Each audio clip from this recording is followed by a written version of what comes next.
Sampurasun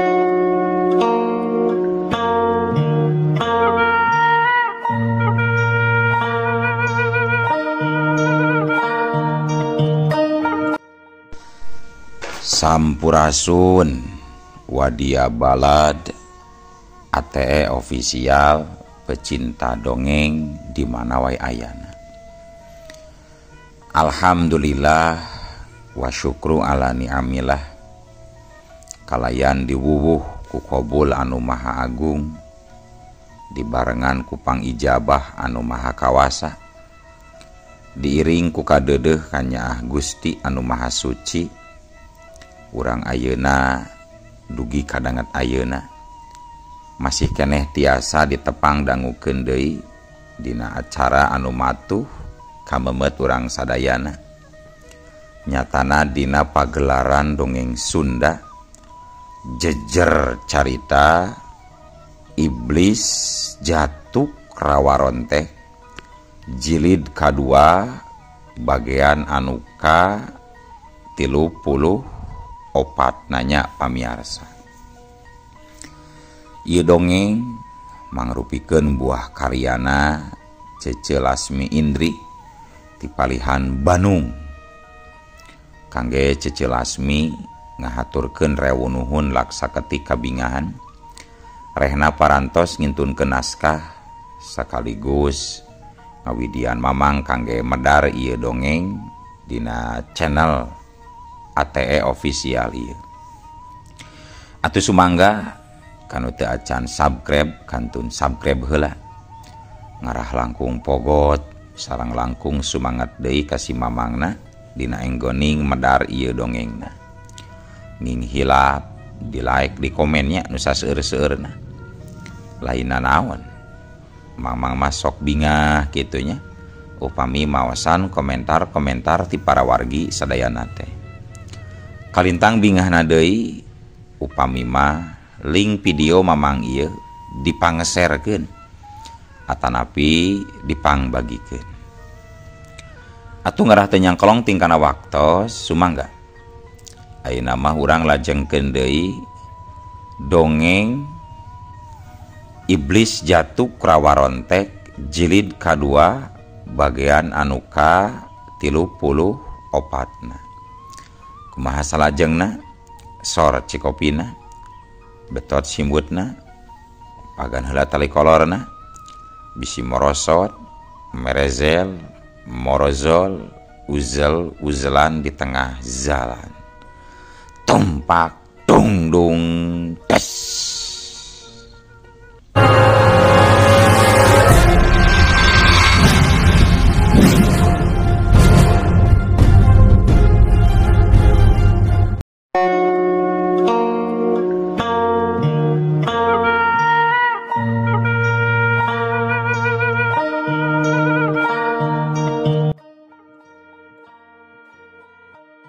Para wargi sadayana caturkeun poe isukna Kirawanci haneut moyan Dewi Cempaka geus nyampak nangtung deui di sisi sagara. Nini Suketi muru nyampeurkeun bari tumanya ka Dewi Cempaka semu kaheranan.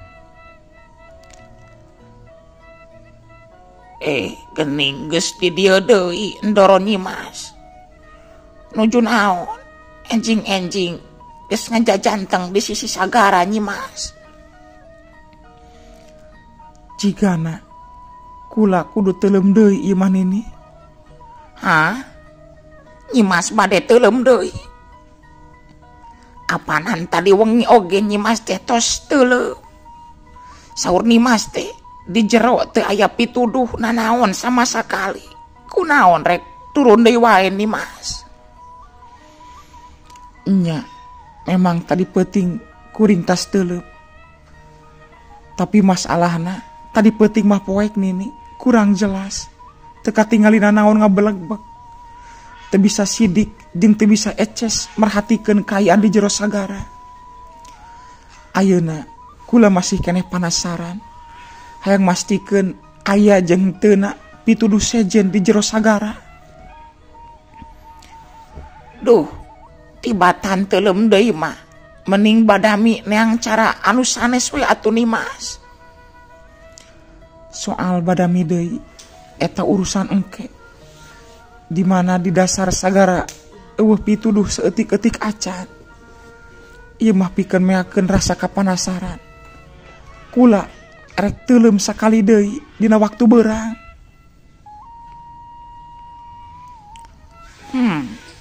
Jadi Nimas rek kekeh bade teuleum deui ka sagara meureun nya kieu carana mah. Nya, bener Nini. Upami kitu mah bade diidinan atawa henteu. Ini oge rek milu teuleum Nimas. Rek nyarangan Nimas di lebet sagara. Kumaha Nini? Ini rek milu teuleum. Dewi Cempaka langsung ngareret. Nya Nimas. Nini rek milu teuleum. Nini teu raos, teu enakeun kana hate ari ngadon calik wae di basisir ngantosan mah. Mending Nini oge ngiring teuleum milarian pituduh. Urang pilarian babarengan. Yeuh Ni, ari ceuk kula mah mending Nini mah daguan we di dieu. Karunya dan Nini mah geus kolot. Biheung kuat nahan napas atawa moal di jero cai teh eungap Nini. Soal eta mah tong salempang Nimas. Sanajan awak geus kolot kieu, tapi soal ngojai mah Nini teh masih bisa. Nah yakin Nini? Dewi Cempaka hayang mastikeun. Nya, yakin Nimas. Nam, urang teuleum ayeuna keneh Nimas, peung-peung isu keneh. Matahari anyar meletek peung-peung caah. Nempo si Nini kekeh rek milu teuleum. Dewi Cempaka teu bisa majar kumaha. Sapu kitu duanana harita ngalucuprak laleumpang nuju ka tengah sagara. Ngarojai ka jero. Tayohna mah si Nini teh geuning bisaeun oge ngojai sanajan geus kolot oge. Rada beh tengah lep-lep duanana miti tareuleum ka jero. Kayaan di jero sagara memang beda antara waktu peuting jeung waktu beurang. Ayeuna mah caang bisa katenjo abringan rupa-rupa lauk jeung liana. Nini Suketi jeung Dewi Cempaka harita nyurubuk teuleum leuwih jero. Dasar sagara kabeh disisir jeung dititenan. Mun ditenjo teu beda jeung dasar sagara sejena, eueuh nu narik perhatian jerona terumbu karang jeung batu karang. Lumayan lila duanana nyisir-nyisir dasar sagara. Tapi weleh eueuh hiji oge anu bisa jadi pituduh soal buhun sakera. Satadina mah Dewi Cempaka jeung Nini Suketi teh geus rek muruh hanjat deui sabab geus ngarasa eungap. Ngan nalika rek nyenghap ka luhur sacara teu kahaja Dewi Cempaka nenjo jiga aya celah lawang anu aya di sisi gunukan karang. Atuh Dewi Cempaka jeung Suketi laju ngojai deui nuju kana tumpukan karang eta. Barang di deukeutan jelas eta lawang teh mangrupakeun liang sedong ngan teuing berasna ka mana. Dewi Cempaka mere isyarat ka Nini Suketi sangkan maranehna duanana asu. Tapi si Nini rada gideg. Tayohna mah milih nitah buru-buru hanjat deui ka darat sabab geus karasa eungap. Saheuleutan duanana badami ku isyara. Nah kudu asup atawa ulah ka jero sedong. Sanggeus dipaksa-paksa nya akhirna mah si Nini ngagugu ngilu asup kana jero eta sedong. Blus blus blus. Duanana blas blus arasup ka jero sedong. Pas asup ka jero sedong, kayaan mimiti ngebleg-beg poek. Gubuhan teka tepi teka hontal ku cahaya panon poe. Liang sedong teh lumayan panjang, bulak belok bari jeung rada heureut sempit. Di tengah jalan Sinini Noel ka Dewi Campaka ngisarahan nitah buru-buru balik deui ka darat. Kahiji manehna bakal beakeun napas, nu kaduana biheung manggihan hal penting di jero sedong atawa moal. Tapi Dewi Campaka gideg ku isarah manehna keukeuh nuluykeun teuleum leuwih jero mapai-mapai liang sedong eta. Tuluy duanana tareuleum leuwih jero mapai liang sedong. Ditungtung rasa putus asa, akhirna Dewi Campaka jeung Nini Suketi beras nepi ka hiji guha. Nalika tepi ka hiji guha, duanana marucungkul haranjat laju ngabeberengkang narik napas lega bari ngutahkeun cai sagara anu ka sedot. Hegak duanana ngaharegak can waka bisa nyarita. Dewi Campaka memang nekad teu paduli paeh di jalan. Darek balik deui ka darat oge percuma. Mun teh mah teu manggih guha yakin duanana moal bisa balik di ka darat. Keburu beakeun manten napas di jero, tapi untung di jero sedong teh aya guha anu mucunghul ka luhur berasna ka guha anu aya daratan. Sanggeus laleler duanana dariuk bari ngiderkeun paneutepna ka sakuring bungking eta guha. Kayaan guha teu pati poek teuing. Rada taram-taram saeutika caangan ku cahaya tina celah-celah di langit-langit guha. Dewi Campaka tanggah ka luhur merhatikeun eta celah-celah anu nerobos sinar panon poe. Cahaya nu asup yakin eta teh cahaya panon poe. Tingali eta pasti cahaya panon poe. Jadi luhureun urang teh ayeuna daratan ini, nyalureun guha ieu daratan. Cek Dewi Campaka nuduhkeun kana celah-celah anu bolong saeutik. Ampir-ampiran Nini beakeun napas nih Mas. Untung urang manggihan ieu guha. Temal Sinini laju merhatikeun kana celah-celah guha anu tadi ditunjukkeun ku Dewi Campaka. Bener gening aya cahaya panon poe norobos ka dieu nyi Mas. Sinini kereung kaheranan. Nya Nini, eta teh cahaya panon poe jelas. Kela-kela Nini masa jadi bingung. Apanan urang teh tadi teh teuleum ka jero sagara, malah asup mubus ka jero sedong. Sakuduna ieu guha di handapeun sagara, lain di handapeun darat. Tapi naha ieu di luhur guha teh daratan. Aya cahaya nu tembus ka dieu. Sabenerna kiwari urang teh aya di mana ieu teh Mas? Soal eta kula can bisa ngira-ngira Nini. Memang teu kaharti. Ngan anu jelas kiwari urang ayeuna geus aya di darat handapeun guha. Keur aya di jero guha tepat taman ini. Cek Dewi Campaka nangtung merhatikeun deui sakurling bungking eta guha. Waduh, palias nih Mas. Buah-buah urang teh kasaran ke alam siluman. Yakin sedong nu tadi ku urang diliwatan teh eta teh liang jin meureun nih Mas. Cek Nini Campaka langsung mereka kesimpulan kadinya. Lang Dewi Campaka ngahulang heula laju nyarita. Bisa jadi Nini. Ngan urang kudu kaluar guha pikeun ngabuktikeunana. Nah urang teh asup ke alam siluman atawa masih di alam manusia ieu teh.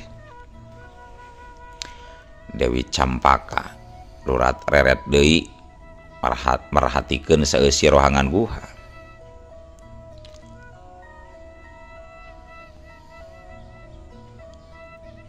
Panona jol ngerenyit nalika nempo aya sabaraha tulisan di setiap dinding guha.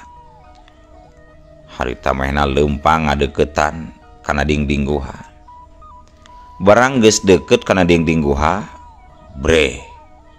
Sidik pisan sakuriling rohangan guha teh meh pinuh ku turihan-turihan mangrupakeun tulisan. Aksarana araneh pisan jeung teu kaharti dibacana. Nini, nari ieu tulisan naon ini? Cek Dewi Cempaka ngurilingkeun paneteupna nempoan saban-saban dinding guha anu di dinya geus natrat jelas loba tulisan-tulisan teu kaharti. Olo geuning nya ieu guha teh pinuh ku tulisan-tulisan. Nya tulisan naon ieu teh Nyimas? Nini ge sarua teu nyaho jeung teu kaharti ieu teh Nyimas. Walon Nini Suketi milu merhatikeun. Teuing atuh Ni, teuing tulisan naon ieu teh? Kula oge akur teu ngarti. Asa kakarak nempo kiwari aksara model kieu mah Nini. Boa-boa ieu teh tulisan Sang Sakerta teh meureun Nimas. Cek Nini Suketi ngajudi-judi. Lain Nini, lain. Tulisan Sang Sakerta mah lain kieu. Kuring oge apal. Ieu tulisan rada aneh. Disebut aksara Sunda buhun lain ieu teh. Aksara Jawi oge asa lain. Atawa tulisan Sang Sakerta kuring oge pernah diajar nu kieu mah Nini. Terus aksara naon atuh nu kieu Nyimas? Teuing atuh Nini. Kula oge teu apal ieu teh. Asa kakarak ayeuna nempo aksara jiga kieu mah. Da memangnya tulisan-tulisan anu kagurat dina satiap dinding eta guha lain aksara Sang Sakerta, lain aksara Sunda buhun atawa Jawa kuno, tapi aksara zaman samemehna, zaman beh dituna deui, tepatna mah aksara zaman wiwitan. Sabot duanana keur aluleng ngahuleng merhatikeun aksara nu aya di sakuriling bungking eta guha. Ngadadak ngong disetukangeun maranehna kadenge aya sora jalma nu nyarita. Sorana semu berat tapi pinuh ku wibawa. Assalamualaikum. Nasaha aranjeun duaan teh. Ti mana jeung aya kaperluan naon ngadon los-los datang ka dieu? Gebeg. Dewi Cempaka jeung si Nini ngagebeg. Kabireungeuh campur reuas. Ret-ret-ret. Gancang duanana Malik kalebah datangna sumber sora. Barang Malik bre. Didinya geus nyampak saurang sepuh keur diuksila. Cirimna samar-samar jiga bayangan. Make raksukan sing sarua bodas disorban ala raksukan para masyayikh. Dewi Cempaka jeung Nini Suketi kasia kaget. Adon calangap teu bisa ngajawab. Sabab serab ku ningali wibawa eta sepuh. Duana ngadon mundur lalaunan, mencerong meh teu ngicep ka eta jalma. Kunaon ditanya teh kalah malundur. Saha aranjeun duaan teh? Aya kaperluan naon pangna datang ka darieu? Tanya ki sepuh deui. Dewi Cempaka jeung si Nini silih pencerong, can waka-waka ngajawab. Meureun masih diburu ku rasa karuas. Di guha anu hara-haraeun bisa aya jalma anu diuk di dinya. Teu kudu zarieun, teu kudu salempang, teu kudu curiga. kula lain jalma jahat, kula lain jalma anu boga niat teu bener.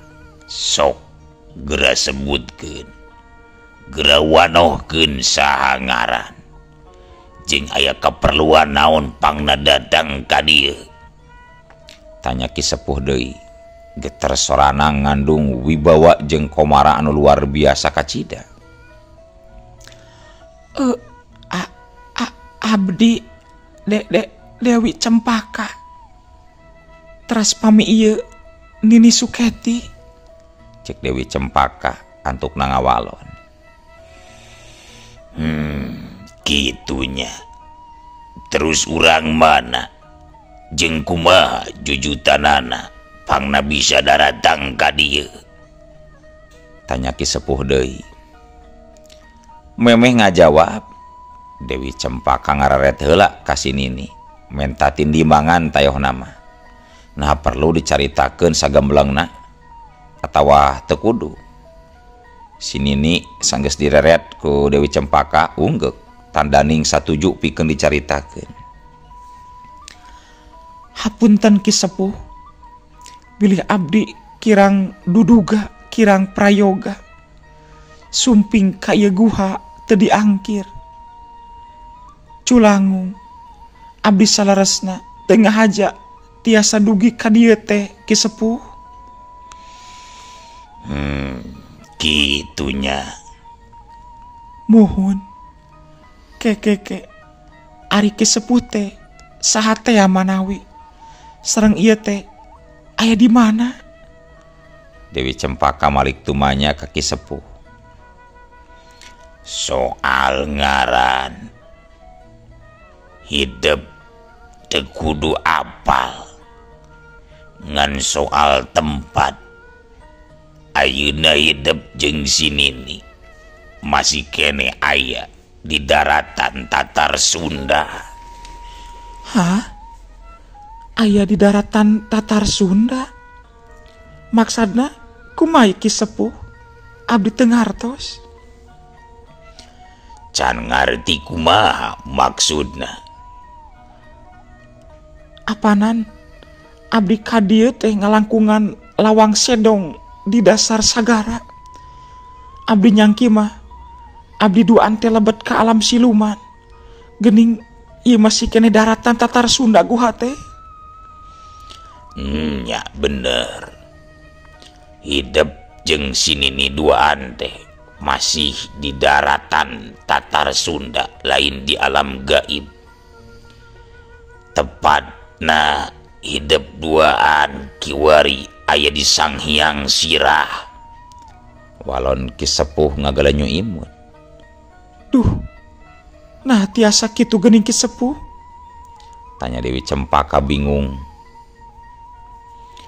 Pasti hidup bakal ngarasa bingung. Tapi engke oge bakal kajawab ku sorangan kabingung eta.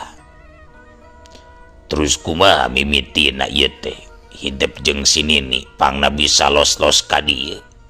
Aya kaperluan naon? Dewi Cempaka ngararet deui ka Nini Suketi. Si Nini unggek deui. Akhirna mah barabat we. Dewi Cempaka ngabarabat guar carita. Nyarita panjang lebar, nyaritakeun asal muasal dirina di Gunung Tidar. Terus datang ka Tatar Sunda, alatan rek neangan patilasan Siliwangi anu disebut Buhun Sakera. Alasanana oge dibejakeun. Lamun neangan Buhun Sakera teh rek marabgeun gagalna ilmu kapahing anu malindes kana diri sorangan. Kabeh diguar, kabeh dicaritakeun di tek-tek teh nu kaliwat.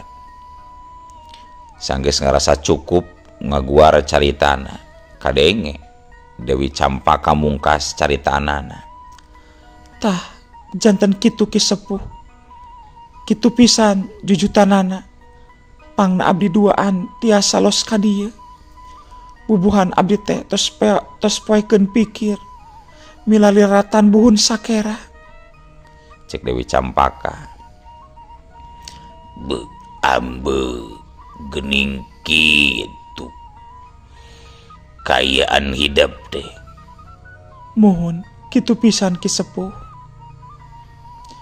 Tah kitu akibat atawa balukarna urang milaku nilampah gagabah teh.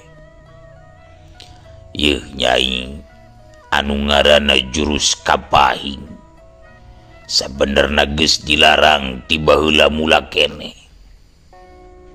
Naon sababna muhit ilmu kapahing dilarang? Sababna ajian-ajian kapahing eueuh mangpaat eueuh guna pikeun umat manusia. Nu aya kalah timbul madarat pikeun bararea. Jalma-jalma bakal nyieun karuksakan di mana-mana. Hal eta anu nimbulkeun bebendon ti Gusti dugi kanurunkeun siksana. Cek eta sepuh masihan wejangan pitutur ka Dewi Campaka. Mohon kahartos ku abdi oge Ki Sepuh. Walon Dewi Cempaka Daria. Pek ayeuna mah tempo ku hidup nyai. Tempo di sababaraha tulisan di dinding guha sok tempo. Di dinya dicaritakeun lamun ajian-ajian kapahing geus ditalikung tali sumpah dina kitab taloh. Naon ari kitab taloh teh pangarsa? Ari kitab taloh teh asal kecap tina talohi.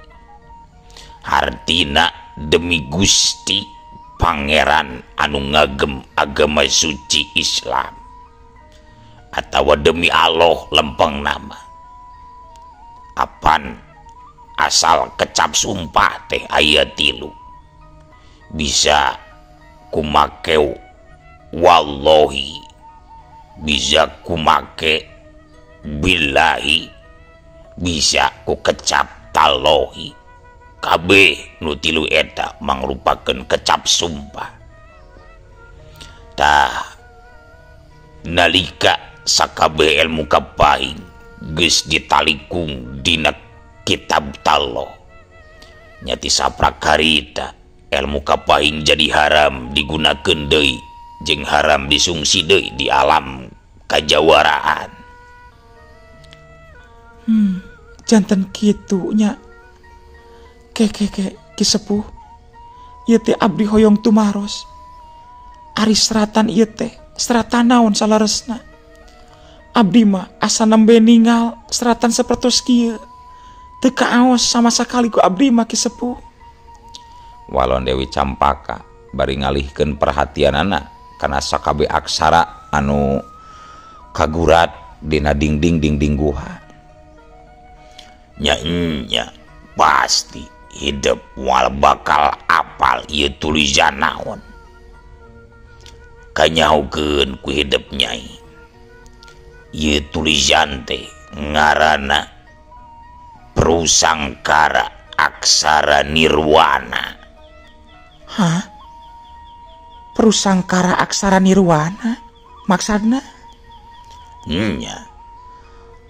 Prusangkara mangrupakeun aksara wiwitan nagri Sawarnadipa samemeh barijil aksara Sangsakerta jeung anu liana.